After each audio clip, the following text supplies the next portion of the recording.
창세기 32장 10절로 봉독하겠습니다.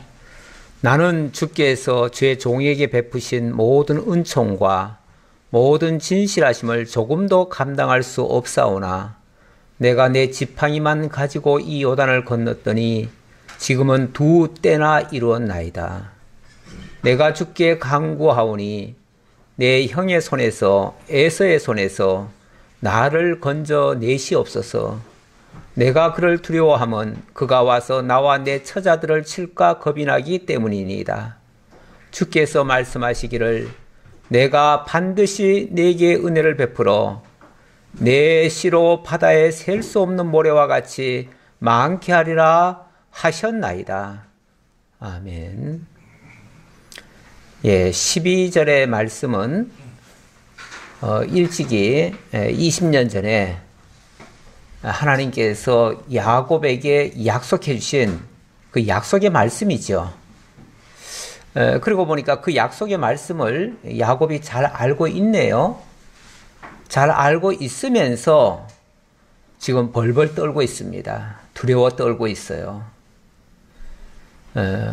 약속의 말씀은 약속의 말씀이고 현실은 현실인 거죠.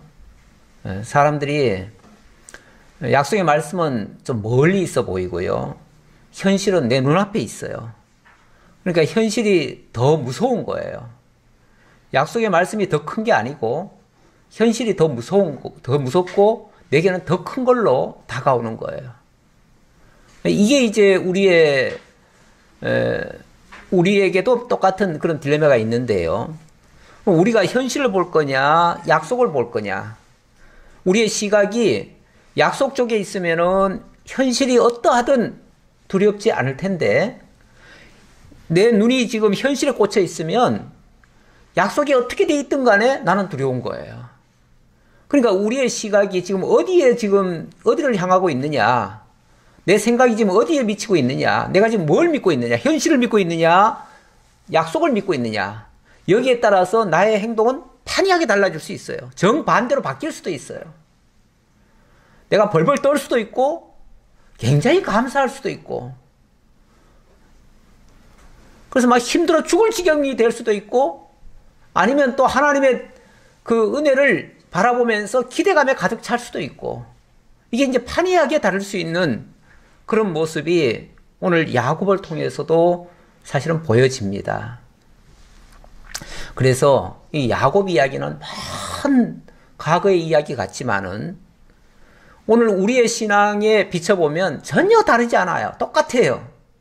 그래서 우리는 과거의 이 말씀이, 이 경험이 우리에게는 또 교훈이 되어지고 우리의 신앙, 현재 우리가 예수를 믿는 믿음에 똑같이 영향을 주고 있어요. 그래서 우리는 이 과거 이야기지만 굳이 과거 이야기를 지금 다시 보는 이유는 그걸 통해서 우리의 삶을 투영해 보고 우리는 과연 이런 삶을 안 살았던가를 확인해 보고, 만약에 그랬다면 이미 선진들이 다 실패한 삶인데, 어찌 보면 실패이기도 하지만 그걸 통해서 또 하나님의 능력을 또 맛본 케이스니까 그걸 통해서 우리는 더 좋은 걸 취할 수도 있는 거죠. 그걸 우리에게 깨우쳐 주려고 하나님은 끊임없이 과거의 이야기도 오늘 현재화시켜서 우리에게 들려주고 있는 거예요. 그래서 우리는 이 과거 거라고 그냥 치부하고 넘어갈 게 아니고 자세히 살펴서 왜 여기까지 오게 됐는가를 똑똑히 이해를 해야 되겠습니다. 어쨌든 야곱이 한 20여 년간 쫓겨가가지고 그야말로 남의 집 더부살이 하다가 오로지 물질만 쫓아서 사실은 20년을 지내왔어요. 그동안은 당장 눈앞에 있는 거 어떻게 하면 내 소유를 더 많게 할까, 거기만 아마 더 힘써가지고 했을 거예요. 그래가지고 처음에는 사랑 때문에 14년간 봉사했지만 나중에는 자기 거 더 취하려다가 사실은 그렇게 애쓴 거 아니에요? 그러다가 거기서 갈등이 일어났고 도저히 더 이상은 같이 못 살겠다고 하는 그 지경까지 갔고, 그러다 보니까 또 하나님께서 이제 때가 됐으니 돌아가라 해가지고 드디어 결단을 내고 정말 큰 용기를 내가지고 나왔습니다. 나오는데 정상적으로 나오면 또 충돌될까봐 몰래 야밤 도주를 했지요. 그랬다가 또 한바탕 큰 난리를 겪었지요. 겪었는데 그나마 하나님께서는 그 난리통 속에서 야곱 편이 되셔서 라반에게 선악간에 말도 하지 말아라 해가지고 돌려보내줬지요. 무사히 한 고비를 넘었습니다. 그리고 하나님께서는 야곱에게 내가 너와 함께하고 있다 라는 걸 보여주려고 마하나임 천군 천사들을 보여줬어요. 그렇게 했음에도 불구하고 야곱은 점점 이제 약속의 땅으로 돌아오다가 불안감이 점점 가중이 됐습니다. 왜냐하면 가까워지면 가까워질수록, 가나안 땅이 가까워질수록 누가 생각이 나요? 에서가 생각나는 거예요. 옛날에 20년 전에 그 에서를 피해서 도망을 왔는데 다시 그 곁으로 간다는 것이 두려운 거예요. 물론 지금은 에서가 다른 데로 옮겼습니다. 다른 데로 옮겼음에도 불구하고, 그럼에도 불구하고 이 야곱은 어쨌든 형하고 가까워지는 것이 두려운 거예요. 그러다 보니까 형의 마음을 어떻게 해서든지 풀고 화해를 하고 그리고 가고 싶어가지고 미리 수단을 쓰죠. 그 방법을 찾죠. 그게 뭐냐면은 미리 예물을 보내주는 거예요. 예, 말은 예물이지만 사실은 이건 뇌물이죠. 예. 어떤 목적을 달성하기 위한 수단으로서 주는 거니까. 예물이라면은 아무런 조건 없이 줘야 되는 건데 이거는 그야말로 어떤 목적을 이루기 위해서 주는 거니까 일종의 뇌물 같은 건데 어쨌든 그걸 통해서 마음을 사기 위해서 정말 큰 선물을 해가지고 보냈습니다. 그렇게 보냈는데 들려오는 소식은 갔다 온 사람이 보고하기를 제가 가서 이걸 주고 했더니 에서가 400명을 이끌고 마중 온다고 합니다. 이런 보고가 온 거예요. 그 보고를 듣는 순간 야곱은 절망스러웠어요. 큰일 났구나. 우리 죽겠구나. 꼼짝없이 우리는 죽을 수밖에 없구나. 이런 두려운 마음이 엄습해 온 거예요. 그래서 도저히 발걸음이 떨어지질 않아요. 이제 앞으로 진행을 할 수가 없어요. 앞으로 가야 되는데 갈 수가 없어요. 그러니까 다급하면 또 하나님 찾지요. 다급하면 누구든지 다 하나님 찾습니다. 그래서 하나님 앞에 기도합니다. 기도하는데 그 전에 보면요. 무슨 얘기까지 하냐면 자 7절 한번 조금 볼까요? 야곱이 심히 두렵고 답답하여 자기와 함께한 동행자와 양과 소와 낙타를 두 떼로 나누고 이르되 에서가 와서 한 떼를 치면 남은 한 떼는 피하리라 하고 요 생각부터 먼저 해요. 다시 말하면 여차하면 난 도망간다. 이 생각부터 먼저 하고 그 다음에 기도를 시작하는 거예요. 기도를 먼저 한 게 아니에요.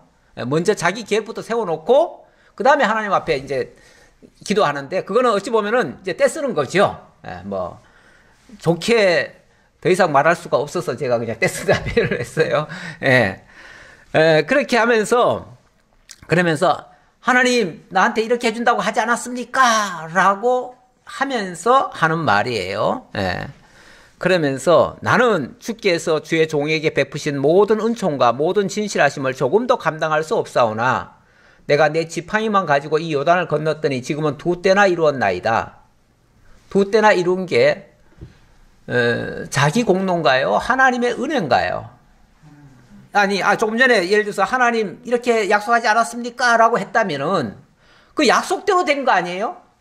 하나님이 이렇게 약속대로 해주셨으니까 약속대로 반드시 약속의 땅에 돌아갈 수 있도록 해주시고 그리고 하나님께 찬양하게 하옵소서 뭐 이렇게 하면 좋겠어요. 그렇게 했으면 좋을 텐데 그게 아니고 은근히 이 말 속에 주의 종에게 베푸신 은총과 진실하심을 조금 더 감당할 수 없사오나 이런 표현을 쓰기는 썼는데 어쨌든 내가 내 지팡이만 가지고 이 요단을 건넜더니 지금은 두 때나 이루었나이다. 은근히 자기 공이 큰 것 같은 느낌을 이 말 속에서 좀 들을 수가 있어요. 그러니까 하나님이 다 주셨습니다 이렇게 말하는 게 아니라 하나님이 은총을 많이 주시긴 했는데 저도 이렇게 많이 했습니다. 이렇게 힘들게 모아놓은 거 이거 자칫하면 다 잃게 생겼습니다. 이 얘기 같아요. 예.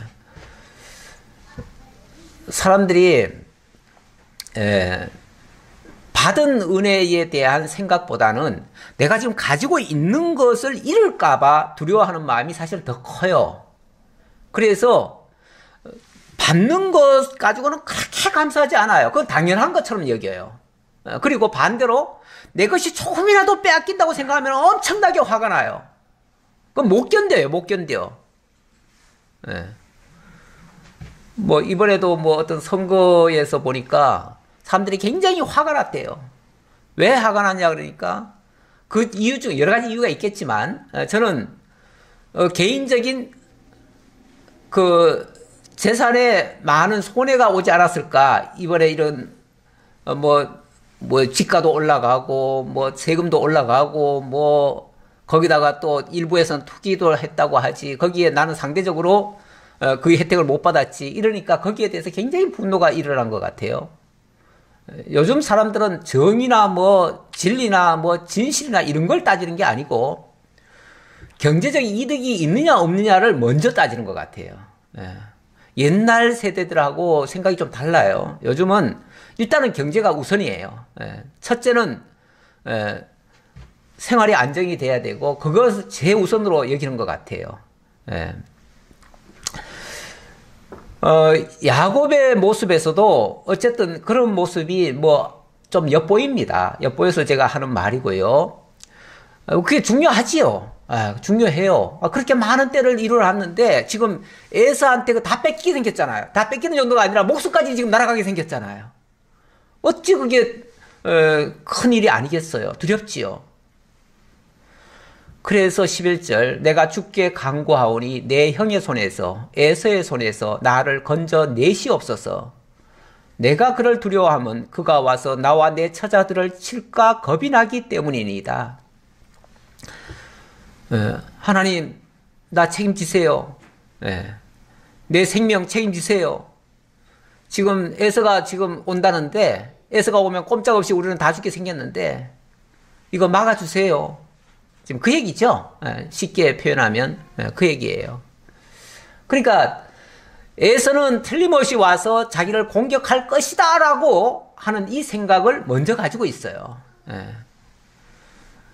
자기가 잘못한 게 없으면 이런 두려움도 없지요. 없는데 워낙 자기가 에서에게 큰 잘못을 저질렀다고 자기도 생각을 하니까 이제 복수할 거다라는 이런 전제를 가지고 있는 거예요. 있는데 아니 이 사람의 마음조차도요 사실은 하나님의 주권 아래 있어요. 이 사람이 인위적으로 바꿀 수는 없습니다. 내가 힘쓰고 애써가지고 상대방의 마음을 다 녹여놓고 이러기는 정말 힘들어요.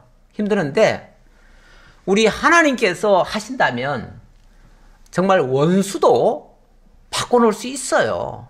그럼 하나님께 맡기고 하나님 저 에서가 우리를 지금 죽이러 지금 온다는데 하나님 저의 마음을 움직여 주세요. 저의 마음을 막아주세요. 이렇게 하는 게 차라리 나을 것 같아요. 왜냐하면 그를 주관하는 자도 하나님이니까 이렇게 믿고 하나님 앞에 구하면 알았다 내가 그 마음 바꿔놓을게 이러실 텐데 그게 아니고 에서가 나한테 와서 나를 죽이려고 할 때 그때 나를 막아주세요 이러니까 뭔가 순서가 조금 바뀐 것 같은 느낌이에요. 먼저 구해야 될 것과 나중 구해야 될 것이 바뀐 것 같은 느낌. 자, 그러면서 하는 말이 주께서 말씀하시기를 내가 반드시 너에게 은혜를 베풀어 너의 씨로 바다에 셀 수 없는 모래와 같이 많게 하리라 하셨나이다. 이렇게 말씀하지 않았습니까? 그렇게 말씀하셨죠, 하나님이. 자, 그렇게 말씀하셨다면 생명을 이 선에서 끊겠다는 겁니까? 살려주겠다는 겁니까? 아니, 살려줘야 이렇게 될 거 아니에요. 정말 하늘의 별과 같이 많게 해줄 거 아니에요. 만약에 와가지고 자기뿐 아니라 처자식 다 죽여버리면 하늘의 별과 같이 돼요, 안 돼요? 안 되죠, 당연히. 그러면은 이 말씀을 하셨다는 거는 그걸 사실을 그대로 믿었다면, 액면 그대로 믿었다면, 아, 죽게는 하지 않겠구나. 왜? 하늘의 별과 같이 많게 해준다고 했으니까. 그러면은 사실은 걱정할 게 없어요. 알고 보면 걱정할 게 아니었어요. 아니었는데 결국은 에서가 와서 죽인다라고 하는 그것만 생각하고 그렇게 자기가 단정을 하고 자기 임의로 그렇게 생각했던 것 뿐이에요. 사실은 나중에 알고 보니까 에서가 죽일 마음이 혹시 처음에는 있었는지 모르겠어요. 처음에는 있었을 거예요, 아마. 그런데 지난번에 라반에게 하나님이 뭐라고 그랬어요? 처음에는 죽이러 왔잖아요. 죽이려고 진짜 쫓아왔어요. 그런데 오는 도중에 하나님이 선악간에 너는 말하지 마 이랬잖아요. 너 말하면 너 죽어. 하나님이 그랬을 거예요, 아마. 라반에게 하나님이. 그랬으니까 라반이 정말 미워 죽겠는데, 야곱이 정말 죽이고 싶은데 털끝도 못 건드리잖아요. 못 건드려요. 트집도 못 잡아요. 그리고는 나중에 뭐라 그러냐면 하나님이 너와 함께 하심을 알았다는 식으로 얘기를 해요. 원수까지도 우리가 하나님을 믿는다면요, 그 믿음을 알아요. 모르는 게 아니에요. 그러니까 함부로 못 건드려요. 저 사람은 하나님이 함께하는 사람이기 때문에 내가 못 건드리겠다 이렇게 나와요. 그런데 내가 겁이 나고요, 내가 두려워 벌벌 떨고요, 그러면은 그 사람에게는 하나님이 함께하는 사람 같지는 않잖아요. 그러니까 깔보임 당하는 거예요. 그래서 무시당하는 거예요. 하나님이 함께하는 사람은 아무도 못 건드려요. 괜히 잘못 건드렸다가 하나님한테 혼날까봐 못해요. 그런데 하나님도 제대로 안 믿는 것 같고 뭐 믿는 사람 같지도 않고 이러면요, 깔보임 당해요. 하나님이 저 사람 편들 리가 없다 이렇게 생각해 버려요. 그러니까 우리가 어떤 상황에서도 믿음을 보여주는 것이 유리합니다. 유리해요. 자, 이렇게 분명히 약속했다는 것을 알기는 알았어요. 알기는 알았는데 믿어는 안 진 거예요. 알기는 알았는데 믿어지지는 않았어요. 이게 이제 문제잖아요. 우리도 사실 하나님의 말씀을 지금 이론적으로 배우니까 아는 건 꽤 많잖아요, 우리가. 그렇죠? 솔직히 우리 다 꽤 많이 알지요? 꽤 많이 아는데 그 아는 만큼 믿는 것 같지는 않아요, 때때로. 그러다 보니까 믿음의 행동이 나오는 게 아니라 안 믿는 자의 행동 같은 모습을 보게 돼요. 그거는 분명히 알기는 아는데 믿지는 않고 있다는 뜻이기도 해요. 거기서는 능력이 안 나타나요. 그래서 사도 바울이 내 능력을 보이라 이렇게 말했을 때 우리의 능력이라는 게 딴 게 없어요. 정말 하나님 믿고 어떤 상황에서도 두려워하지 않고 당당한 모습 보이는 거, 그게 어찌 보면 능력이에요. 그렇죠?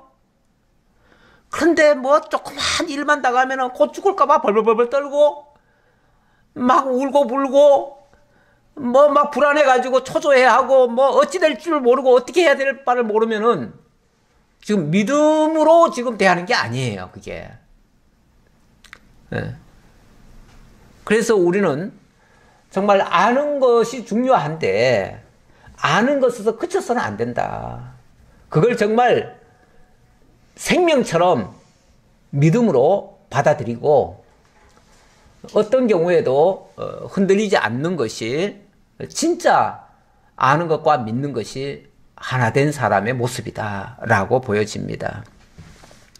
사실 뭐 딴 거 다 간두고 지난번에 마하나임 하나님의 천군 천사까지 보여줬잖아요. 그 하나님의 천군 천사가 갑자기 나타난 게 아니고요, 위급할 때 보여준 거예요. 위급할 때 보여준 거예요. 그러면 그전에는 그러면 함께하지 않았는가? 아니에요. 사실은 이 천사가 나중에 알고 보니까요, 어떤 천사냐면 베델에서 이미 보여주셨던 그 천사예요. 그때 약속했던 그 천사예요. 그 천사가 그 약속도 하고 지난 20년간 야곱 곁을 떠난 적이 없어요. 야곱과 함께 한 거예요. 그러다가 위기 때마다 믿음을 발휘를 못하니까 내가 너와 함께 하고 있어. 그러니까 믿고 그냥 해. 그 말이에요. 그거 보여주려고 그 천사의 모습을 보여줬던 거예요. 그런데도 여전히 불안해하니까 나중에는 와가지고 또 간여를 하는 거죠. 그때마다 천사가 간여하는 거죠. 사실 그래서 유대인들은요, 흔히 각 개개인들마다도 다 천사가 있다고 생각을 해요. 사실 그 말도 틀린 말은 아니에요. 왜 그러냐면 꼭 천사라기보다는 하나님이 우리와 함께하고 있잖아요. 함께하고 있죠. 어디를 가든 무슨 상황에 빠져 있든 하나님은 우리와 함께하고 계셔요. 다만 우리가 마치 나 홀로 있는 것 같은 착각에 빠지는 거죠. 그거는 지금 하나님이 함께하고 있다는 사실을 못 믿는 거죠. 그것도. 그러니까 이걸 인식하고 있는 게 중요하다라는 말씀을 또 드리면서, 자, 13절의 말씀입니다. 13절부터 20절까지. 자, 이렇게 자기 입으로 정답까지 다 말해놓고도 여전히 불안해가지고 또 방법을 씁니다. 써요. 기왕 뭐 하고자 하는 거 다 해버리지 뭐 어떻게 해요. 할 수 없죠. 우리는 생각나는 대로 하는 거예요. 13절, 야곱이 거기서 밤을 지내고 그 소유 중에서 형 에서를 위하여 예물을 택하니 암염소가 200이요 순염소가 20이요 암양이 200이요 순양이 20이요 전나는 낙타 30과 그 새끼요 암소가 40이요 항소가 10이요 암나기가 20이요 그 새끼 나기가 10이라. 엄청나네요. 사실은 처음에도 예물을 보냈지요. 그렇죠? 보냈어요. 이미 보냈는데 이걸로는 만족이 안 돼서 이렇게 보복하러 오나 보다라고 착각을 한 것 같아요. 우리는 무슨 일을 하다가 뭐 좀 안 되면은 내가 뭐 잘못했나? 내가 정성이 부족했나? 내가 뭘 좀 덜 줬나? 뭐 이런 생각을 하기도 해요. 하는데 전혀 그거 아니거든요. 그거 아니에요. 사실 예서가 온다는 것도 아니 이 물질 때문에 뭐 올 게 안 오고 그러겠어요. 그런데 이번에는 왕창 안겨주자. 지난번에 조금 준 거 가지고 그거 가지고 아마 만족이 안 된 모양인데 이번에는 왕창 주자 해가지고 아예 뭐 200마리씩 암염소도 200마리 또 암양도 200마리 낙타는 30마리 암소는 40마리 뭐 이런 식으로 해가지고 제가 한번 대충 계산해 보니까 약 한 550마리 되더라고요. 총. 거기다 새끼들은 보너스 그냥 플러스 플러스 그건 그냥 같이 따라가는 걸로 하고 그러니까 한 600여 마리가 되겠지요. 이렇게 잔뜩 안겨주면은 그거 받고 아이고 좋구나 이제 옛날 거 다 갚아야지 이러겠어요? 만약에 원한으로 남아있다면 그거 줘도 소용없습니다. 내가 이거 받고자 했느냐 하고서 그거는 받고 죽일 거예요. 만약에 진짜 원한을 그대로 가지고 있다면 그거는 그대로 받고 죽일 수도 있어요. 그걸 알기 때문에 야곱도 이렇게 주면서도 또 여차하면 그거는 뺏길 각오하고 또 여차하면 또 도망갈 생각 또 하고 있습니다. 그러니 이게 뭐 이거 가지고 해결이 안 돼요. 해결이 안 돼요. 이런 식의 해결 방식은 우리가 전혀 본받을 게 없는 방식이에요. 그가 또 앞선 자에게 명령하여 이르되 내 형 에서가 너를 만나 묻기를 네가 누구의 사람이며 어디로 가느냐 내 앞에 것은 누구의 것이냐 하거든 대답하기를 주의 종 야곱의 것이요 자기 주 에서에게로 보내는 예물이오며 야곱도 우리 뒤에 있나이다 하라 하고 그 둘째와 셋째와 각 때를 따라가는 자에게 명령하여 이르되 너희도 에서를 만나거든 곧 이같이 그에게 말하고. 둘째와 셋째까지 얘기하는 거 보니까 지금 이런 패키지를 3개나 만들어 놨네요. 그리고도 또 남은 재산이 있나 봐요. 그러니까 이걸 한 4개로 쪼갠 것 같아요. 4개로 쪼개고 그래서 앞에 3개를 이런 식으로 만들어서 제1종, 제2종 거기다가 또 종들만 보내면 안 되니까 거기에 또 자기 아내들까지 붙여가지고 하나씩 별로 이뻐하지 않는 부인 먼저 보내고, 그것도 참 웃기죠. 어쨌든 이런 식으로 해가지고 먼저 보내면서 요런 지금 요런 얄팍한 계산을 합니다. 참 이런 계획은 쓸데없는 계획이에요. 쓸데없는 계획이고, 뭐 옛날 어른들이 그런 말을 많이 하더라고요.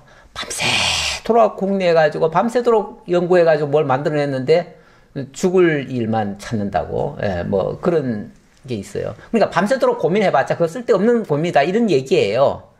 그냥 일반인들도 그런 생각들을 해요. 우리가 너무 생각이 깊고 많은 거는 좋은 게 아니에요.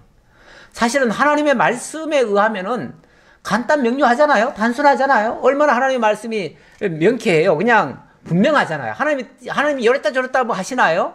우리에게 헷갈리게 하시나요?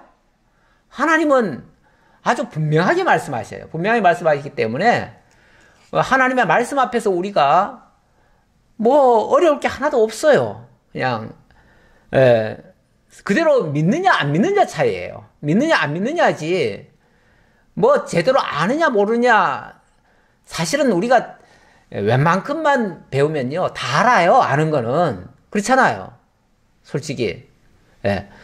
그런데 이렇게 끊임없이 말씀을 계속 강조하는 이유는 그걸 우리가 듣기는 들어도 다 그대로 안 믿기 때문에 또 확인시켜주고 그래서 좀 믿어지도록 하기 위해서 이제 그렇게 하는 거지. 이거 뭐 몰라서 또 전하는 건 아니에요. 솔직히 다 알잖아요, 이 내용. 그렇죠? 우리 다 알아요. 몇 번 다 들은 얘기예요.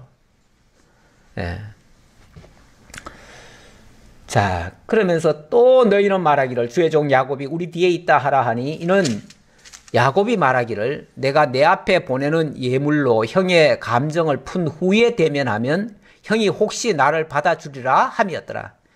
또 보세요. 여전히 이런 생각하고 있지요.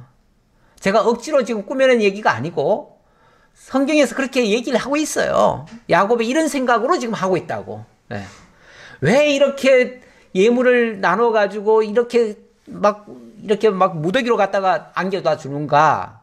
감정 풀려고. 그 쌓였던 그 감정, 그 원한, 이런 것들을 어떻게 쓰든지 이 물질 가지고 풀어보려고 애쓰는 거죠. 그래 놓고 그 예물은 그의 앞서 보내고 그는 무리 가운데서 밤을 지내다가 밤에 일어나 두 아내와 두 여종과 11 아들을 인도하여 야복 나루를 건널세 그들을 인도하여 시내를 건너가게 하며 그의 소유도 건너가게 하고 야곱은 홀로 남았더니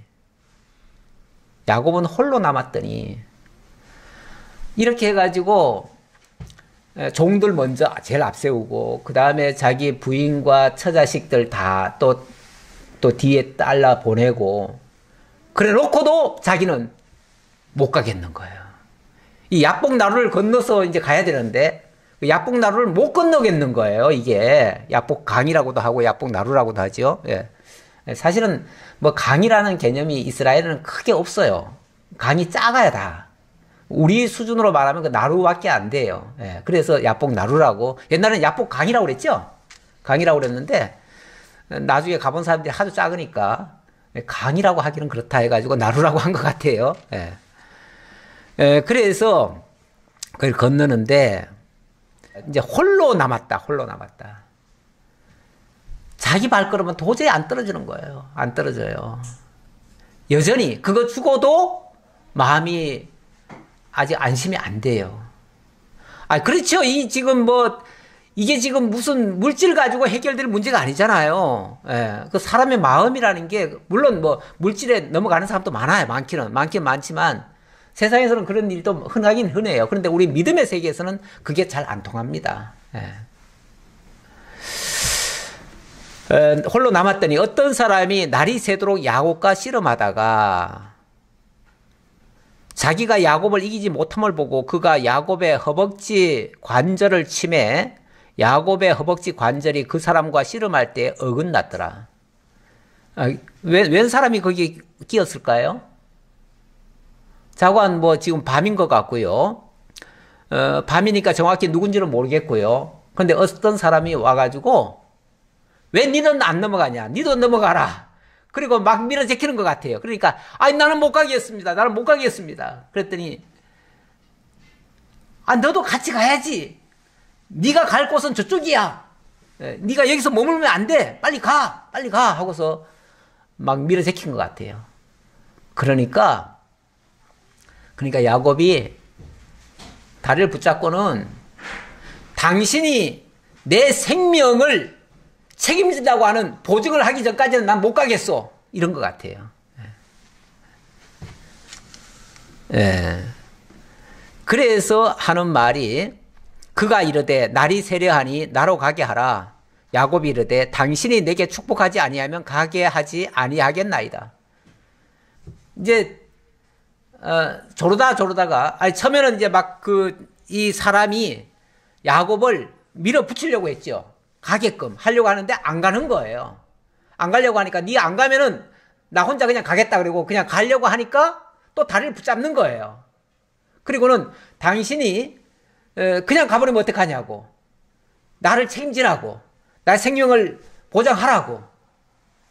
그리고 내가 안전해야만 내가 갈 수 있으니까 나를 책임지라는 식으로 막 이렇게 붙으니까 그냥 다리를 여기 옛날에는 이거 환도뼈라고 그랬어요. 환도뼈를 침해 환도뼈이 위골되었더라 이렇게 나왔어요. 그때는 이 뼈가 마치 부러진 건 아닌데 자관 어긋나는 위골이라니까 이게 부러진 건 아니죠 사실은. 부러진 건 아니고 위골인데 어쨌든 어긋나 버렸어요. 어긋나 버리면 안 그래도 지금 멀쩡한 다리로도 못 갈 사람 다리 어그러지면은 갈 수 있나요? 더 못 가죠. 더 못 가는데 이제 절름발이가 되는 거죠. 더 못 가는데 쉽게 말하면 자기 힘으로는 못 가요.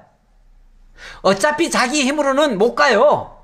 왜? 갈 마음이 없어요. 자기 힘으로는. 지금까지 야곱은 자기가 건강하고 자기가 힘도 있고 자기가 잘나가지고 지금까지 성공을 했다라고 생각을 했어요. 이 많은 재산도 내가 모았다라고 생각을 했어요. 그리고 어떤 위험이 있으면 자기 발로 도망갈 것이라고 생각을 했어요. 다 자기 힘으로 할 거라고 생각을 하는 거예요, 지금.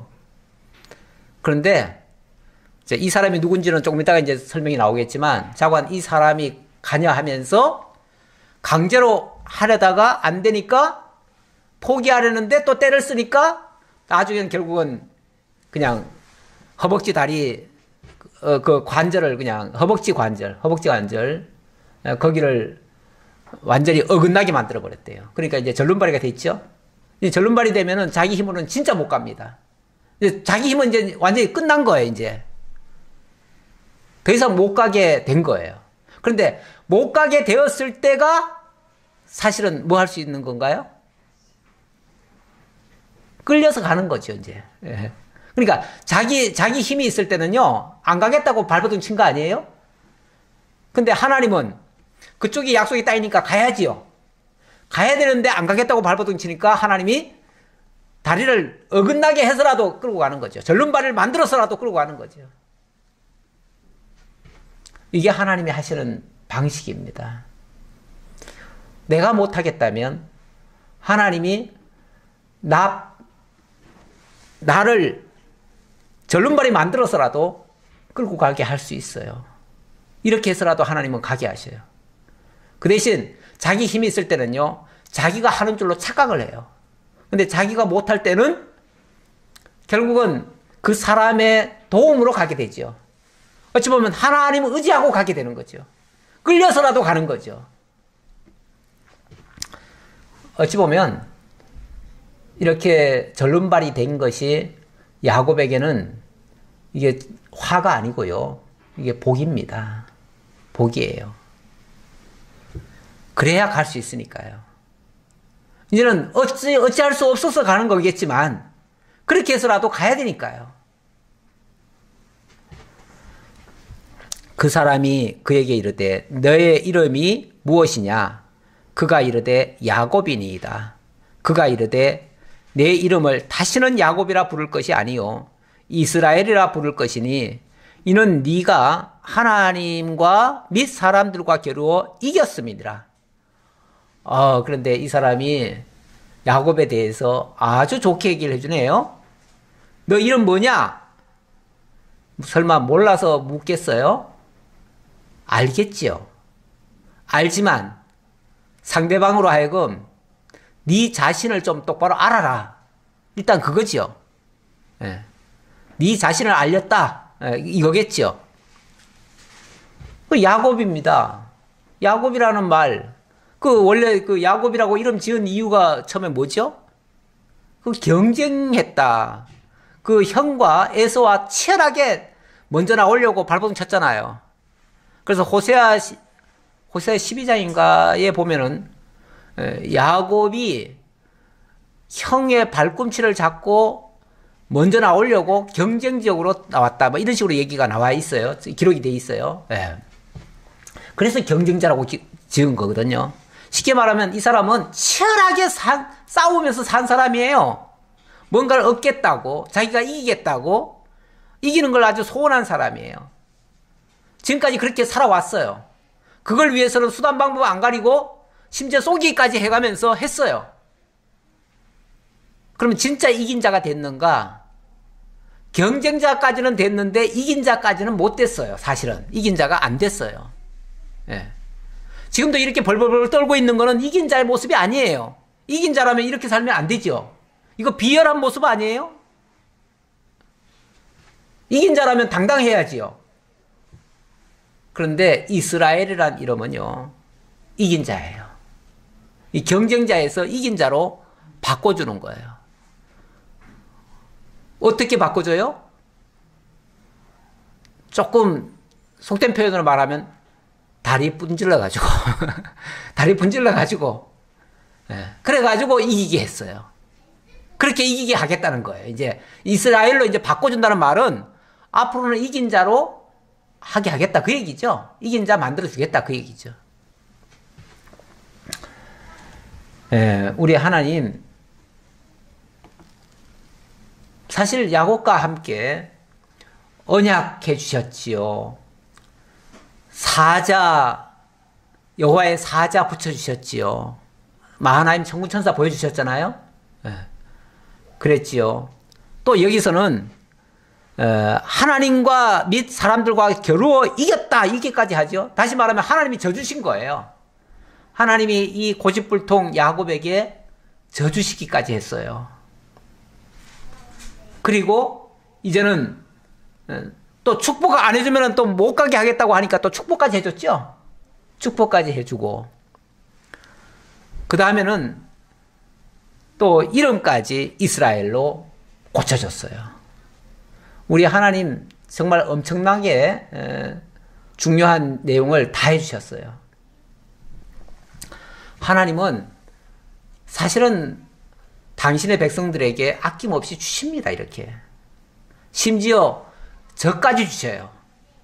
하나님이 저 주셨어요. 아니 하나님이 힘이 모자라서 저 주십니까? 제가 가정예배 묵상 말씀 지난주의 내용을 제가 기록하다 보니까 지난주인가 저지난주인가 자관 너희가 하나님보다 더 강한 자냐? 이런 말이 나와요. 우리가 하나님보다 더 강한 자입니까? 우리가 고집 피우고 내 방식대로 하려고 하는 거는요, 하나님이 이겨먹겠다는 거거든요. 그런데 우리가 하나님을 이길 수 있는 자입니까? 하나님보다 더 강한 자입니까? 더 강한 자라야 이겨먹지요. 우리는 하나님보다 강한 자가 아니에요. 그런데 어떻게 하나님이 져주시죠? 지시죠? 그러니까 지시는 게 아니라 저 주시는 거죠. 저 주시는 거죠. 우리 흔히 그런 말 하지요. 자식 이기는 부모 없다고요. 힘이 세가지고 자식 이깁니까? 사실은 자식들은 어린 시절에는 다 어리잖아요. 힘으로 따지면 뭘 어른이 이기지 당연히 자식이 이기겠어요? 그런데 왜 부모가 왜 져주죠? 왜 지죠? 사랑의 눈이 멀었든지 뭐 좌우간 위하는 마음이 더 있기 때문에 그런 거예요. 사실은 우리 하나님이 우리에게 져 주셨어요. 져 주셨어요. 져 주신 장면이 뭐냐면 우리의 죄를 대속하기 위해서 육신을 입고 예수님이 오셨어요.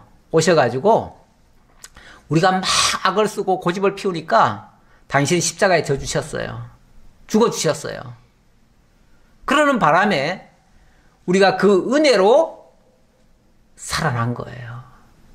그 은혜로 살아난 거예요. 하나님이 져 주시니까 우리가 이제 살아났다는 말은 승리자가 된 거예요. 그러니까 내가 승리한 게 아니고 하나님이 져 주심으로 이기게 하시는 거예요. 지금 야곱이 승리하는 게 아니고 하나님이 야곱의 그 고집스러움을 꺾어가지고 마침내 이기게 하시겠다고 하는 그런 의미예요. 그런 의미로 지금 하시는 말씀이에요. 야곱이 청하에 이르되 당신의 이름을 알려주소서. 당신은 누구요? 예. 좀 전에는 그 사람이 야곱에게 물었잖아요. 내 이름이 뭐냐? 야곱인데요. 앞으로는 야곱이라고 하지 않고 이스라엘로 해줄게 라고 하셨어요. 그랬더니 이쪽에서 이제 궁금할 거 아니에요. 당신은 누군데요? 라고 물으니까 그 사람이 이르되 어찌하여 내 이름을 묻느냐 하고 거기서 야곱에게 축복한지라. 축복까지 했다. 그 축복이라는 표현, 물론 하나님은 강복하시는 분이시죠. 그러나 하나님 외의 모든 존재는요 서로를 위해서 축복하는 자들이에요. 축복하는 자들이기 때문에 이 천사도, 이 천사예요. 사실은 천사인데, 천사 또는 하나님의 사자 이렇게 표현할 수 있는데, 이 하나님의 사자도 축복을 하는 거죠. 축복을 하는데 그냥 축복을 하는 게 아니고 이 사자가 일찍이 하나님의 언약을 뭐한 자예요? 알려준 자예요. 알려준 그것이 이루어지기를 축복한 거죠. 그러니까 하나님의 언약이 이루어지기를 구해줬다 그 말이에요. 그 말이지 뭐 단순히 잘 되기를 바란다 이렇게 말한 건 아니다 그런 얘기예요. 그런 얘기가 아니고 사실은 그 약속을 하나님의 언약을 들려준 자고 그 들려준 대로 이루어질 것을 다시 한번 강구하고 또 실제로 또 나중에 이루어지기도 하고 이러는 존재죠. 사실 이렇게만 얘기하면 누군지 다 알지요. 알아야 마땅하죠. 왜? 이미 먼저 와가지고 알려주었고 또 그 축복 거기에 대해서 축복까지 해줬으니까. 그러니까 야곱이 깨닫는 거예요. 어떻게 깨닫느냐? 30절에 보니까 그러므로 야곱이 그곳 이름을 브니엘이라 하였으니 브니엘이란 말은 하나님의 얼굴이라는 뜻이에요. 하나님의 얼굴.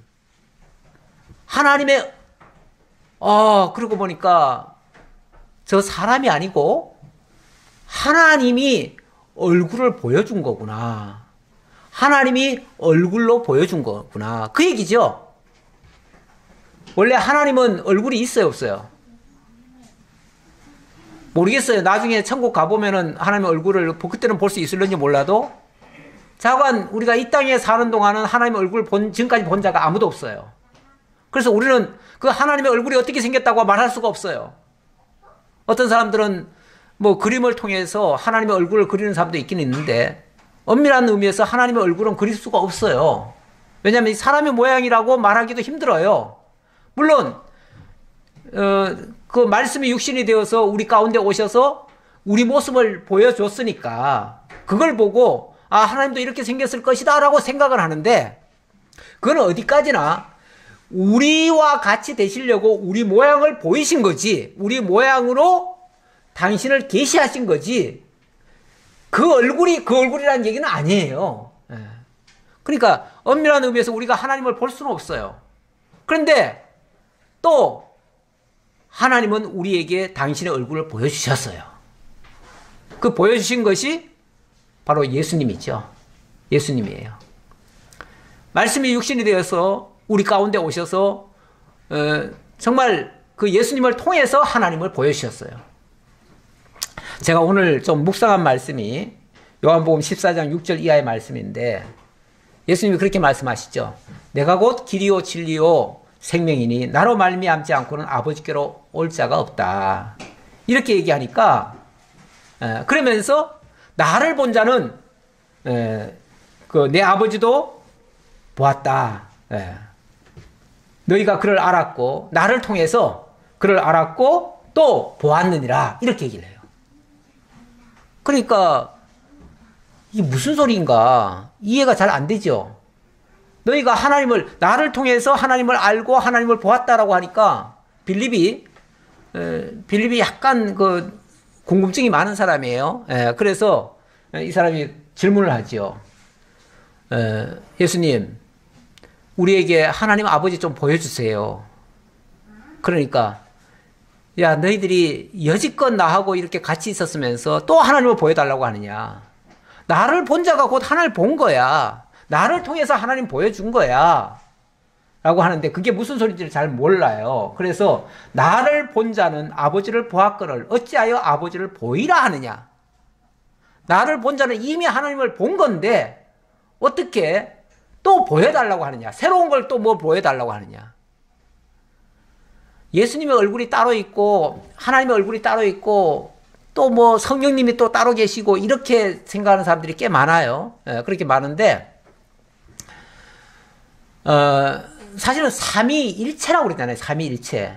삼위일체 하나님은 한 하나님이에요. 한 하나님이 영으로 함께 하시기도 하고 또 육체로 보여주시기도 하시고 또 영원 자존하시면서 언약하시고 이렇게 하시는 분이 그렇게도 보여주시는 거죠. 결과적으로는 다른 분이 아니에요.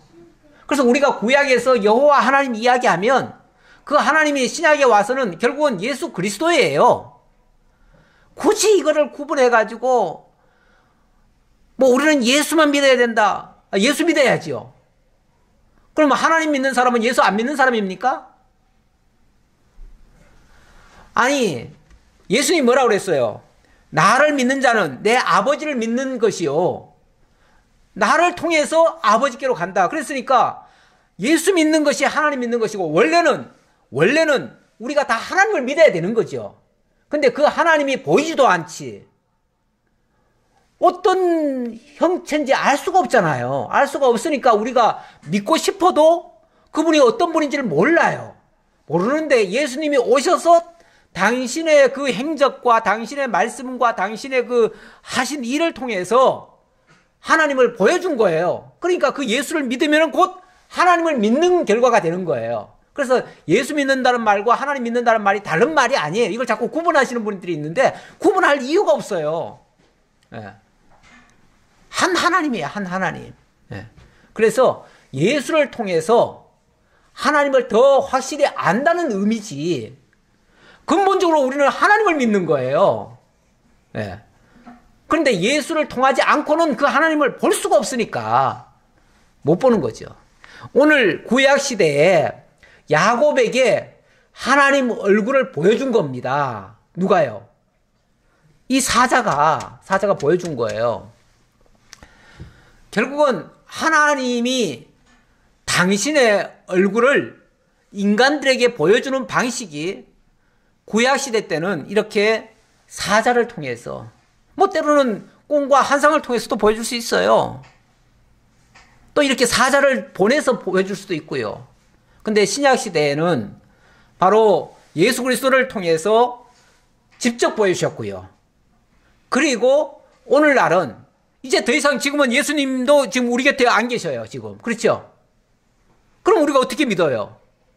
바로 성령을 통해서 또 우리에게 예수님이 하신 말씀이 기억나게 하고 생각나게 하고 믿어지게 해서 그래서 결국은 예수를 믿게 하는 거예요. 예수를 믿고 하나님을 믿게 하는 거예요. 그러니까 이 말을 종합하면 똑같은 얘기예요. 다른 얘기가 아니에요. 다만 보여주었다는 게 굉장히 중요하죠. 안 보여주면 우리가 모를 텐데 보여주니까 알게 된 거죠. 그건 하나님을 믿어가는 일의 그 과정에서 필요한 걸 하나님이 채워주신 거지 여기만 해야 되고 이쪽은 아니다 이렇게 생각하면 안 돼요. 똑같은 얘기예요. 네. 그래서 여기서 지금 여호와의 사자가 나타나가지고 하나님의 얼굴을 보여주었다고 하는 것은 오늘날로 말하면 우리가 예수를 통해서 하나님의 얼굴을 보고 알고 믿어지는 것과 같은 이치다. 오늘 시대는 사실은 뭐 성령께서 또 이걸 일깨워주는 거니까, 일깨워주는 거. 우리가 지금 형체로는 못 보잖아요. 형체로 우리 예수님 본 사람 있습니까?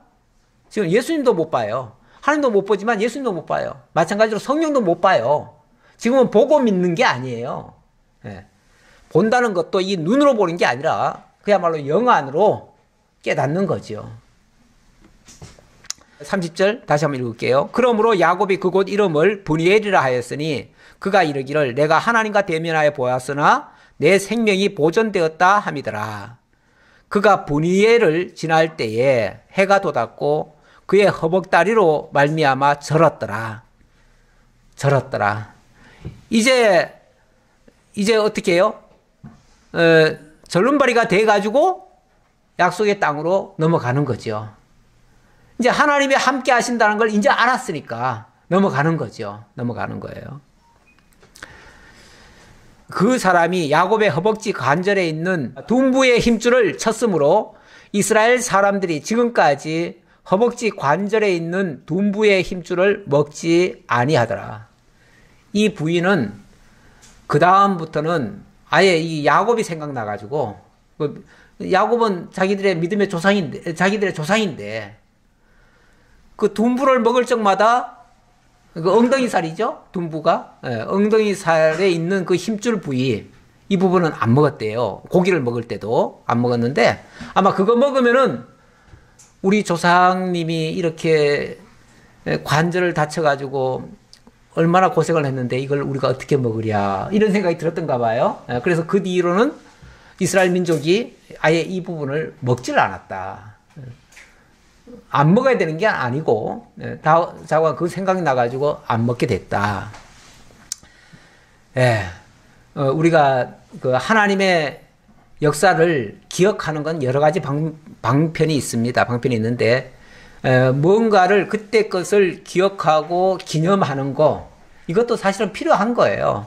우리가 성찬이라고 하는 것도 우리 예수님의 살과 피를 희생하신 거, 그걸 기억하고 잊지 말자고 그러는 거죠. 그거 먹는 거죠. 마찬가지로 이들도 이런 거를 안 먹는 것도 일종의 기념이에요. 기념이라서 이 사실을 잊지 말자. 이거 사실은 우리가 잊지 말아야 됩니다. 다시 말하면 이 힘줄 다쳐가지고, 물론 육체적으로는 이것 때문에 절름발이가 됐으니까 문제가 생겼죠. 문제가 생겼는데 이 문제 때문에 하나님과의 관계가 해소가 된 거예요. 오히려. 그렇죠? 그러니까 이 절름발이 된 게 굉장히 이 야곱으로서는 이거는 복인 거예요. 앞에서 축복했다고 그러는데 결국 복받은 거예요. 복받았는데 복받은 모습이 표면적으로는 절름발이가 된 거예요. 그리고 약속의 땅으로 가게 되는 거예요. 우리가 내 뜻대로 내가 좋게 해가지고만 일을 성공적으로 승리하려고 자꾸 생각을 하는데, 하나님의 승리 방식은 우리 생각대로가 아닙니다. 우리가 좋게 그 계산하는 그 방식대로 하나님은 승리케 하시는 분이 아니고, 우리가 원하든 원치 않든 하나님 당신의 뜻대로 우리를 이끌고 가십니다. 거기에 원치 않으면 정말 절름발을 만들어서라도 하나님이 끌고 가십니다. 사실은 우리를 그렇게라도 끌고 가시면 좋지요. 좋지요. 나쁩니까? 싫습니까? 멀쩡하게 모든 사람들 추앙받아가면서 승리했으면 좋겠어요? 두 가지를 다 탐하시면 안 돼요. 오늘 그 가정예배 묵상 말씀에도 보면 우리가 주의 성찬에 참여하는 것과 우상의 제물에 참여하는 거, 어찌 보면 하나님 것도 취하고 세상 것도 취하고 동시에 취하는 것을 우상 숭배다, 그렇게 얘기를 해요. 이거는 하나님이 원치 않는데요. 우리는 한 가지, 정말 주의 잔에 참여하고 주님과 하나 되는 것이 중요하지, 이 세상 것을 얻어가지고 세상 것과 하나 되는 거, 또 아니면은 둘 다 하나님도 취하고 세상 것도 취하고 이 동시에 다 취하려고 하는 거, 이거는 바람직하지 않다. 그래서 우리가 만약에 둘 중에 하나를 고르라고 한다면 당연히 하나님 쪽을 택해야 되는 거죠. 하나님 쪽을 택해야 되고, 하나님 쪽을 택하기 위해서 육신적인 것은 조금 희생이 되더라도, 좀 손을 보더라도, 물질적인 것은 조금 손을 보더라도 그 방식이 훨씬 더 올바른 방향이다라는 것을 오늘 말씀을 통해서 깨우쳐 주셨습니다. 기도하겠습니다. 아버지 하나님 감사합니다. 오늘도 야곱의 이야기를 통해서 하나님이 어떻게 역사하셨는지, 그리고 하나님이 어떻게 깨닫게 하시고 믿어지게 하시고 또 순종하게 만드시는지 다시 한번 깨달았습니다. 아버지 하나님, 인간적으로 야곱은 하나님에 대한 언약은 받았지만 지식적으로만 알았지 믿지는 못했던 것 같습니다. 그것 때문에 많은 시행착오도 있었고 또 많은 고통도 당했습니다. 하지 않아도 될 염려와 불안, 걱정 다 했습니다. 그리고 마침내는 절름발이까지 되었습니다. 아버지 하나님, 우리에게도 우리의 생각대로 하려는 것보다는 오히려 하나님의 뜻대로 되기를 원하고 정말 말씀 앞에 순종함으로써 어려운 과정 거치지 아니하고 믿음으로 승리해 갈 수 있는 저희 모두가 되도록 인도해 주옵소서. 우리 하나님은 끝까지 우리와 함께하고 있다는 사실을 잊지 말고 어떤 경우에도 두려워하거나 염려하는 것, 쓸데없는 걱정 다 내려놓고 주님만을 믿고 나아가는 저희 모두가 되게 하옵소서. 모든 걸 감사드리옵고 예수님 이름으로 기도하옵나이다. 아멘.